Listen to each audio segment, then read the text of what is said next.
but meet your man, Louis T. Welcome to this NFC Championship game assault.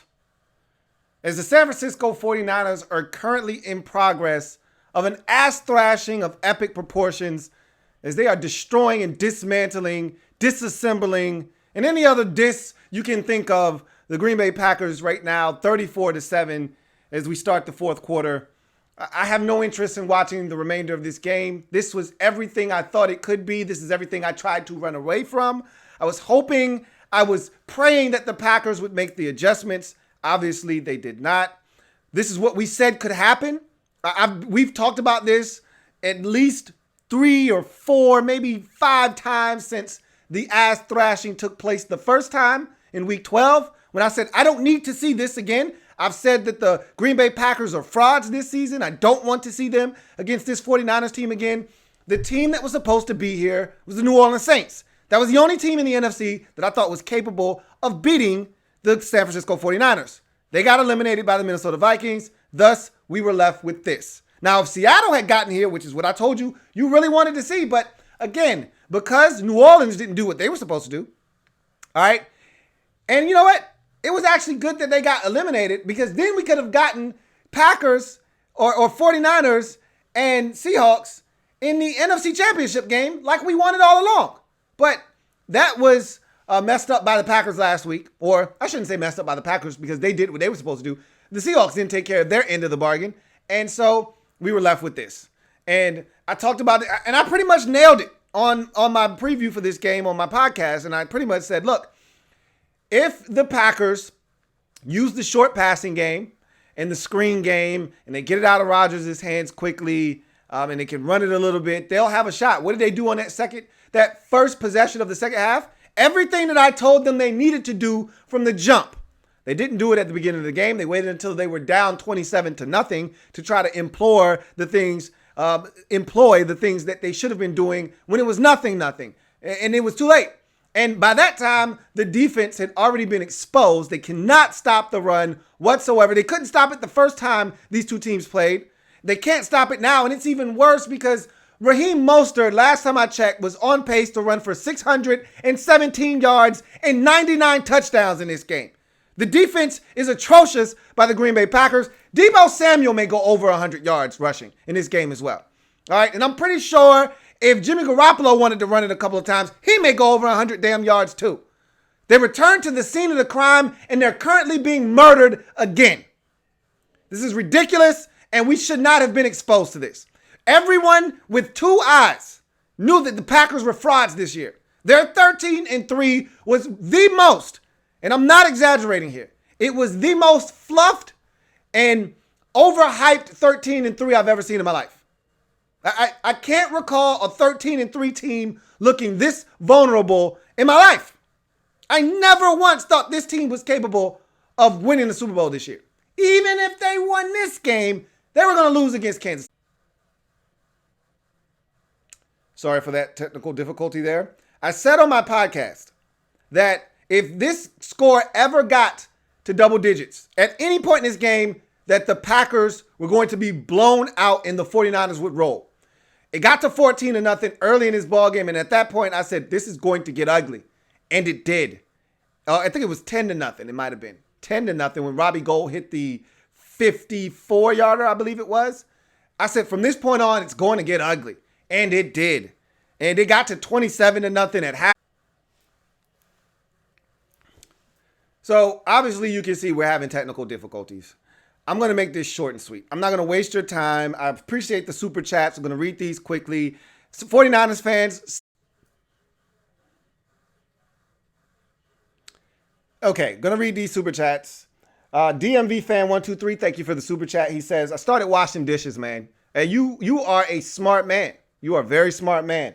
Big Blue Rising says, the thing that hurts the most, Lou, is why didn't they schedule this as the earlier game? I wanted competitive football for my nightcap. Shaking my damn head. Because of the time difference. The 49ers play on the West Coast, so they needed to get this game in later so that they could get this thing as close as they could into prime time. So that's why they did it on the late game. But it is what it is. You know, you can't do anything about that. Let's see. Just Andre says, guess you can do a Super Bowl preview now. I could, but the technical difficulties probably won't allow me to do that. The 20th Mike says, so this means the Packers didn't do the homework this week. As they go back to the same place they got whooped at, I expected more from Rodgers having to face the same Niners defense. Like I said, I'm really ashamed of them. I'm disappointed because they didn't go back to the drawing board. They didn't learn from their mistakes the first time around. They came in and got dominated. And it's not like the 49ers did anything unusual. It's not like they went to their bag of tricks and they switched up the entire game plan. They really did the same exact thing they did to them the last time. They're just doing it to them worse this time. It's ridiculous. Reese says Green Bay had no interest in winning this game. They wanted to go home. I don't know if this is a left coast thing or something. They've struggled out on the left coast all season long. Got their asses whooped by the Chargers this year. Got whooped by this same 49ers team on the left coast. And they're getting their asses handed to them yet again. I don't know if this is a left coast thing or if they... First of all, I told you I didn't believe in this team to begin with. But this is worse than what I expected. I expected them to lose this football game, not to this extent, though. But I knew it was possible. That's the part that's frustrating is that you saw this one coming. You didn't want to see it. And I said it on my podcast. Like, I don't want to believe that they're going to get their asses handed to them. I'm trying to unsee what I saw the first time, but I can't help but remember what I saw the first time, and we're seeing it again. And in case you forgot, the 49ers are reminding you of what happened the first time. Cody _1804 says, Louis T, I am sorry. He says, sorry, Lou. Guess we were frauds. At this point, I had so much hope, and now I am sad. Most likely, we will not see another Packers Super Bowl win for a long time. I won't take it that far. I can't say what this team will be next year or the year after that. This is the first year of Matt LaFleur. I can just tell you this team wasn't a Super Bowl caliber football team. I can assure you of that. Now, you may make a tweak here, a tweak there, might have a great draft. Some of the young players hitting their second year in the league may step up and play big ball for you next year, and all of a sudden you're a different squad and you're even better defensively. And now Rodgers has another guy he can trust at receiver, and all of a sudden it's a little different. But right now, as this team is constructed, it just wasn't going to be. And you had a good season, but it wasn't good enough. Kevin says, this Packers run D is so horrible to watch. #GoPackGo. It's been bad all season long. That's the thing that we tried to ignore. If you remember the Packers earlier in the season, they had issues stopping the run. It got a little bit better as the season wore on, but again, I can't unsee some of the things I saw this season. I remember the game the first time around against the Minnesota Vikings where Dalvin Cook single-handedly brought the Minnesota Vikings back into a game that they were down 21-0 in. I remember that game. I remember the gaping holes that the Eagles ran up in route to a victory on a Thursday night earlier in the season when you should have beat them, but you didn't, and they were reeling and they were on the ropes, and you let them off the hook because you couldn't stop the run. I remember this team struggling against the run a number of times this year. All right, I watched the Raiders game, and they dominated that Raiders game because the Raiders stink. But don't get it twisted. Josh Jacobs ran over this Packers defense. You can run on the Packers, and the 49ers are showing us that once again. And let's not act like the 49ers aren't one of the best rushing teams in all of football. But that's nor here nor there. You knew what they were about. You knew their MO. They didn't try to sugarcoat anything. They didn't try to change anything up. Jimmy Garoppolo had 6 completions in this game. That's it. He didn't need to throw. They stopped throwing because the only way they could lose this game is if he threw it away. But he doesn't need to throw the ball because they can run it wherever they want, whenever they want, with whomever they want. Doesn't matter. It's ridiculous. Cody _1804 says, I hope we fire Mike Pettin. Don't go that far now. Mike's done a quality job with the parts that he's been given. All right. You weren't saying that last week when the Smith brothers stepped up and had 2 sacks apiece and got you to the NFC Championship game. Like, let's not go overboard. All right. Just Andre says, Packers failed to do their homework twice. Now they're getting sent to the principal's office. Yeah, it's pretty bad. It's pretty damn bad. Kevin says, should Packers look for a new receiver or linebackers first? That's a tough one. I think it depends on what falls to you in the draft. You know, which position you have graded higher at the pick that you're at. I probably would side on getting a receiver first because the value will be there. You'll be able to get some good football players. And you know what? It may turn out to be that the linebacker position offers you more value at the back end of the first round where you'll be selecting. If you have a first round pick. I don't know if you've done anything with your first rounders or not. But I surmise the back end of the first round where you'll be selecting holds more value for probably the wide receiver position than it will their linebackers position, because I don't know of the amount of guys that will come off the board at the linebacker position in this draft early on, but I do know the receiver position, there will be some elite guys coming off the board rather quickly. So you may need to get in there, grab yours, or you may need to just say, all right, we'll wait on receiver. There'll be some other guys available. But that's kind of the position you've taken, which is why you've got a bunch of Alan Lazards on your team and Jake Kumerows, and you don't have that standout guy because you're not willing to invest. I mean, hell, even Devontae Adams is a second-round pick. So if you wanted to wait to the second, you may be able to get away with that at receiver.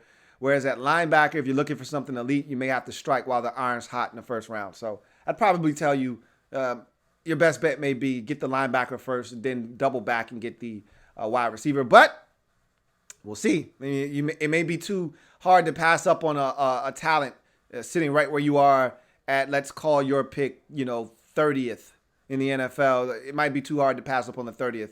At the 30th pick, the receiver that's sitting there staring you in the face might be a perfect fit for you. I don't know. We'll see.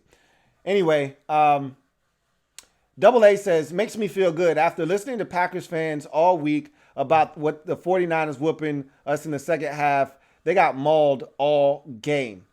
Cody _ says, yeah, we have a first. So, yeah, I think the linebacker may offer you more value, but it wouldn't shock me if you decided to go wide receiver. Because I told you they weren't going to allow Devontae Adams. I don't know how for the life of me Seattle allowed Devontae Adams to go ape shit all over them last week. But I could assure you the 49ers weren't going to allow that to take place. And they haven't.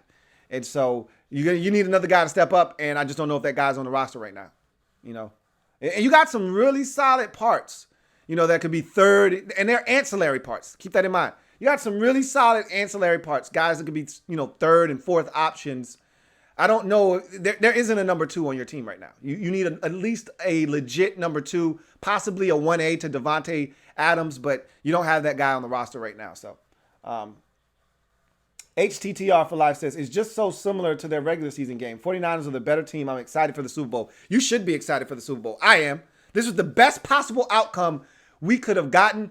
And you know what? This Super Bowl is a breath of fresh air. It really is. Like, you smell that? No Patriots. All right? None of the old farts at quarterback. No Roethlisberger, no Brady, Breeze, Peyton Manning, Eli Manning. None of that shit. It's fresh. No Rodgers. This shit is fresh. It's all freshness. I'm excited. I can't speak for you. I'm excited. Freshness, everybody. Take it in.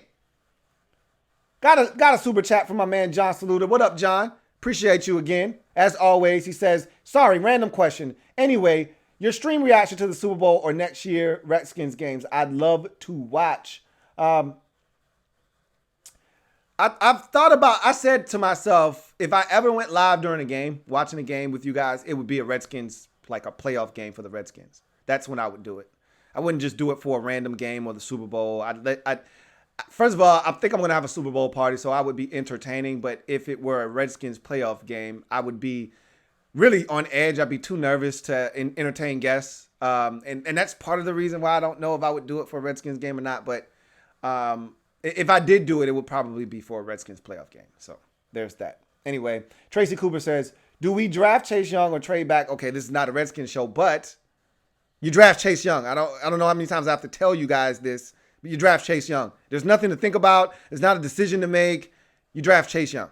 20th Mike says, Super Bowl about to be all red, Lou. It'll be kind of confusing for the people who don't really watch football. Not really. You know what I really hope? I don't know if the 49ers are going to be considered home or not. I don't know how that actually works. But You know, those white throwbacks from the 95 season that they wore on the final game of the season versus Seattle? Man, those are crispy. Oh my God, I wish they would wear those in the Super Bowl. Please, please wear those in the Super Bowl. All right. C's Up says, what the F happened tonight? Guess Aaron Rodgers isn't elite anymore. If you're elite, you would have won the game. I won't go that far, but I can tell you this. You know what I've realized? Aaron Rodgers, they showed his record in the NFC Championship game, and it's not very good. He's got a losing record in the NFC Championship game. He's got more interceptions than touchdown passes. He hasn't been very good in the NFC Championship game. Now, if you think about all the NFC Championship games that he's played in, and I can recall at least 3 of them, I think he is 1-2 now, going to be 1-3 after this game in the NFC Championship game. I can't remember the one that he did win. I don't even remember that one. That was way back when the Packers were a 6 seed, so they were on the road. As a matter of fact, I didn't realize this either. All of his NFC Championship games have been, coincidentally enough, on the road. So he's never been a high enough seed to get a home NFC Championship playoff game. I don't know if that would make a difference or not. But I remember them losing to the Giants one year in the NFC Championship game. That might have been Brett Favre, as a matter of fact. Now that I think about it, I think that was that cold-ass game. That was Brett Favre. That wasn't Aaron Rodgers. I remember him losing to the Falcons. They got steamrolled that year in 2016. I thought he did a hell of a job. They had no business being in that game. Remember, they went to Dallas on the Jared Cook pass and beat the Cowboys in that game. And then he was a one-man show that year, was Aaron Rodgers. The fact that they were even in the NFC Championship game was a miracle. Trying to think about another time they were in the NFC. Oh, yeah. When they lost to the Seattle Seahawks on the road, when they should have won. Okay. So that really wasn't his fault. If Brandon Bostic could catch the onside kick, they would have went to the Super Bowl. So that one really wasn't his fault. Actually played a hell of a game on the road at Seattle. Should have come away victorious there. And then I don't remember what the other one was that they actually did win. And then, so those were the 2 losses. Don't remember the one that they did win. And and now they're going to lose tonight. So hasn't been great in the NFC Championship game, but still doesn't take away from his greatness. But when you football is a team sport. I think we forget about that sometimes. And though we talk about Aaron Rodgers and how great he is, and he made this spectacular throw with the game on the line, this, that, and the third. You need all facets of the game to step up. The defense was atrocious. I mean, even if Rodgers had scored on every possession in this game, they would still be losing this game. Because they can't get a stop defensively. They stink. They have been horrible in this game. I mean, they were horrible in all facets. Special teams. Their punter shanks it early in the game when they still got a shot. Kicks a 20-yard punt. Sets the 49ers up with great field position. Are you kidding me? Like, everything that could go wrong did go wrong for the Packers in this game. And it wasn't just all Aaron Rodgers. He wasn't good, but neither was the rest of the football team. You good, Tracy Cooper. You're good. You're good. Cody _ says, I miss old Rodgers. He's getting old. You missed the old Rodgers. Now you just got the old Rodgers. He doesn't want to run anymore. And me and my dad talked about it. My dad said the 49ers are going to destroy the Green Bay Packers because in order to beat the 49ers, you have to have a mobile quarterback. That's why Russell Wilson gives them problems. That's why Mahomes is going to give them problems. That's why you see some teams have a legitimate shot against them, like the Ravens, because you have to have a quarterback that can use his legs. Rodgers doesn't want to do that anymore. That's not a part of his game anymore. He's not the old Rodgers. He's just the old Rodgers. All right? So he's not the old Rodgers. He's just old Rodgers. If you understand what I'm saying. Anyway. Let's see if Michael Caine says AFC has home field advantage in the Super Bowl this year. So that means San Francisco should be able to wear the white. Kansas City should be wearing the all reds, which means if I'm San Francisco, bust out the crispy 95s, man. Bust out them crispy 94s. The last time you won a Super Bowl. Bust them out. I want to see them again. Man, those took me back. Boy, were those crispy. Let's see. HTTR for life says, I'm cheering for good football. I'm happy that we can just sit back and not stress over a 3-13 team. Cody underscore says, we won a game against the Bears in 2011 to then go to the Super Bowl and win. Remember that year you were a 6 seed.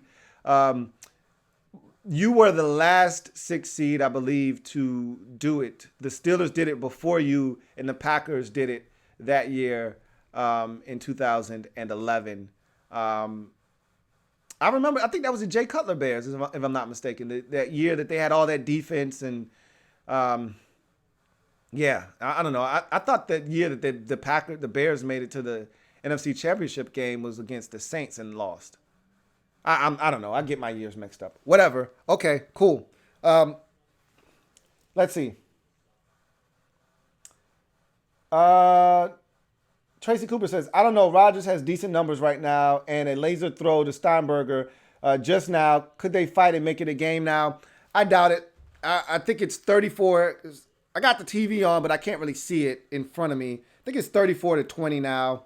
Let's see how much time's left in the game. I'll tell you if there's a chance. They're dead. They're not going to win this game.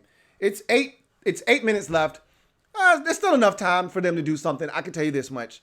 If the 49ers, now, always remember 28-3. Never forget that. And Kyle Shanahan was a part of that. Never forget that. However, they can run the football still. And what they probably did, I would assume, is that they turned it off at 34-7. You know, they turned it off. They thought they had the game in the bag, and they did. But you got to keep playing. And he told his team at halftime, I know this is hard, but you got to play this game like it's 0-0.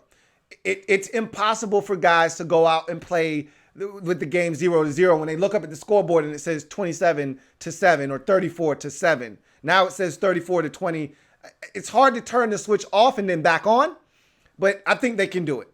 And they'll hold on to this game. If they come back and make this a ball game, then we'll have to get rid of this video. And I will enjoy doing that. But in the meantime, I'm going to continue talking about how they failed to make the proper adjustments because they didn't. And they shouldn't have been down 34-7. They shouldn't have been down 27-0. They shouldn't have been down this big and have to rally back. They should have been in this game from the jump. They started out with a great defensive stop and they didn't execute. Anyhow, C's Up says, who you got winning the Super Bowl now? The favorites got to be the Chiefs. I had the Chiefs winning the entire time. Remember, my Super Bowl before it all started was Saints-Chiefs. So I had the Chiefs winning it the entire time. So I'm not going to move off of that. Although I think this defense is capable of slowing down Mahomes and the Chiefs' offensive attack to the point where it could be interesting. But I still have them winning the game.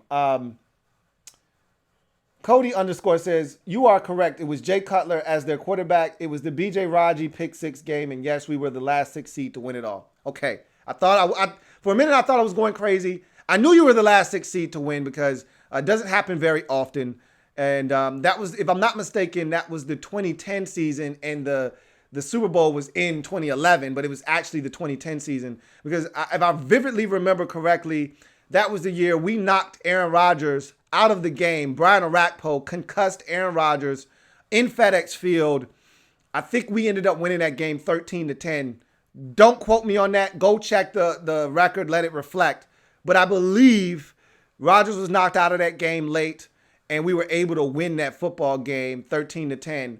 And I was shocked that the Packers made the playoffs because if you were losing to the Redskins at that time, you had no business making it to the playoffs. But they did, and not only did they make it to the playoffs, but they won the Super Bowl. So it was a hell of a year. Anyway, Blackbird Blitz says, why we got to bring up 28-3? Because there is context to this. I'm not bringing it up to stick another needle in your arm and drive you insane. It's because of the reference of Kyle Shanahan. He was the offensive coordinator when they blew that 25-point lead. He's now the head coach, and they were up big. So you have to bring that up because it is relevant. That's all. Okay? I'm sorry. HTTR for Life says Chiefs 42-24. I don't think it's going to get out of hand like that. Not with this 49ers defense. I don't see that happening. Tracy Cooper says, why does it seem like 4-3 defense is more of a winning style than a 3-4? Random thought.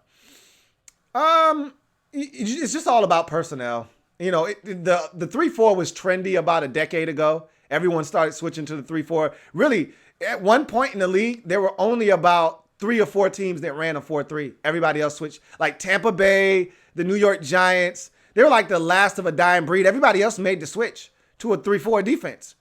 And now it's kind of come full circle. The 3-4 is kind of being phased out. There are only going to be a handful of teams playing 3-4, and more teams are going back to the 4-3 defense. So we'll see what happens. Anyway, there we go. 1 in overtime. Donovan McNabb was the QB that game. Yep. I like I said, I kind of remember that happening. I don't forget a lot of things, and especially when it pertains to the Redskins, but that's nor here nor there.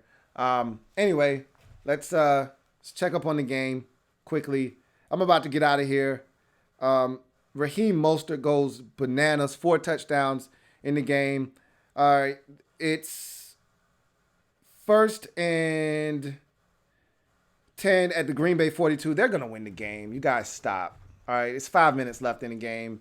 I told you, if they wanted to turn it back on, they could. They took their foot off the gas pedal, and the Packers made a little bit of a run. You guys watched the game just like I did. There's no way they're going to squander that lead. There's no way they're coming back in that football game. So, anyway, C's Up says, if the Chiefs win it all, what else do they really need to prove? Are they the new Patriots? They look unbeatable at times with how fast they can score.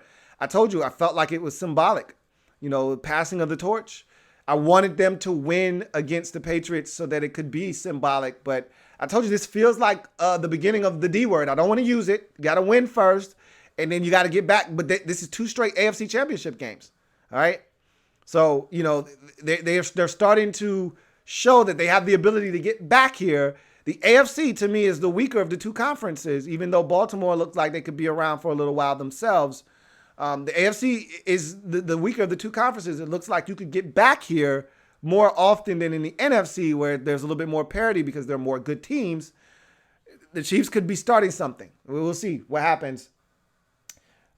Tracy Cooper says, last Skins question, are you giving us content all offseason, or are you going to chill? No, more content. It's going to be coming your way. I'm going to sprinkle in some Skins content for sure. I won't go. Normally, I would go away for a while until there was something pertinent to talk about, but I'm going to try to stay consistent with the Skins videos. Even if it's only 1 a week, I'm going to make sure I keep in touch with you guys. Cody _ says, Night Lou, Super Bowl should be a fun one. I agree. It should be, man. Hey, you take it easy. Appreciate you hanging in tough with me. And your Packers had a good season. They just weren't Super Bowl material. That's all. All right, 13-3. You shouldn't scoff at that. But you knew it as well as I did that this team was not Super Bowl material. And they proved it tonight. Craig Smith says, get ready to see more guys like Derwin James, Isaiah Simmons coming into the league. These cats are going to be a necessity to compete with the new eras of quarterbacks. We'll see. We will see how that goes. But it's amazing how these hybrid backers are now starting to infiltrate the league, and these smaller guys that can run are becoming more in vogue. And we'll see what happens. But in any event, I'm your man, Louis T. Signing off. I thank you guys for joining me. This isn't what we thought we were going to get, or maybe it was what you thought you were going to get. I was hoping the Packers would make the adjustment and that this would be a much more competitive game. But I said on my podcast, if this thing gets to double digits at any point in this game, first quarter, second quarter, third quarter, it was going to get out of control and it was going to become an ass whooping. And it got to double digits in the first quarter. And from that point on, I knew this was going to get ugly. I didn't know how ugly. It could have gotten uglier. If the 49ers kept their foot down on the gas pedal, they could have put a 50 burger up tonight if they wanted to. But they took their foot off the gas pedal. And so they're going to win this thing probably by 17 or 20 points. And the score might not reflect just how thorough of an ass thrashing this was. But if you watched it, you know this was sheer dominance on the part of the 49ers, really from start to finish, as they will take on the Kansas City Chiefs in the Super Bowl. We couldn't have got a better pairing. We really couldn't have. We couldn't have asked for any 2 better teams to play each other. Yeah, the Ravens were fun, and it would have been cool to have seen the Ravens and the 49ers lock horns again. The first time they played was fun, but I really think the Chiefs are the better matchup. I really think we're going to get one hell of a Super Bowl. This reminds me, this matchup, even though I think the 49ers are going to play way more defense, this matchup reminds me of the Eagles and the Patriots that year that we got the high-scoring affair. we could see another one of those. We could really see a 39-37 Super Bowl. Like, seriously. It's going to be a lot of fun. I can't wait. Bart Scott! Can't wait. Now, the problem is we got to wait 2 weeks before the game. We got to listen to all this hype leading up to the game. Got a super chat from Skins Fan all day. What's going on, my man? He says, dang, this game started. He said, dang, is this game started yet? Dang. Yeah, it started and ended a long time ago. All right. Ended a long time ago. Blackskin HTTR says, love the show, bro. HTTR, appreciate the love. Appreciate the super chats from both of you guys. Skins Fan all day and Blackskin HTTR. Thank you for the super chats. Both of you guys greatly appreciate it. So, yeah, Cody says, appreciate it, Lou. Next year should be an interesting one. Yes, it should be. Looking forward to it. And I want to see what the Packers do for an encore. This was year one of Matt LaFleur. Different look and a different approach on the defensive side with the Smith brothers. I definitely would like to see what the Packers do next year. If Rodgers is able to stay healthy, which he hasn't been able to do for consecutive years, it seems like in the last 5 or 6 years, if he's able to stay healthy this upcoming season, I'm anxious to see if they can have an encore of what they did this year, but actually look the part of a 13-3 team. So looking forward to it. But we got the best pairing that we could have gotten in the Super Bowl, and I'm thankful for that. So 49ers are going to win this football game. I'm just going to assume that the final score is going to end up 34-20. I think they're going to end up tacking on another field goal, maybe a touchdown. They might get to 38-20, 37, or take care. Have a good one. And, oh, yeah, by the way, like the video, subscribe to the Louis T Network if you haven't already done so. Check out the Louis T Network podcast, one of the best episodes I've done in quite some time. Really enjoyed it, and I think you will too. So check it out. Available on Stitcher, Google Music Play, Apple Podcasts, TuneIn, Spotify, and, of course, the website, louistnetwork.net. You guys enjoy the rest of your evening. San Francisco 49ers fans, celebrate! Your team is going to the Super Bowl for the first time since 2012. Should be a magnificent Super Bowl. Super Bowl 54 in Miami should be a doozy. Hopefully the weather holds up and we get a great game, sunning and funning, as it will be the Chiefs and the San Francisco 49ers. The best team in the NFC all season long versus the second best team in the AFC all season long. Should be a dandy. You guys take it easy. Enjoy the rest of your night. And I'll see you guys sometime in the upcoming week. Have a good one.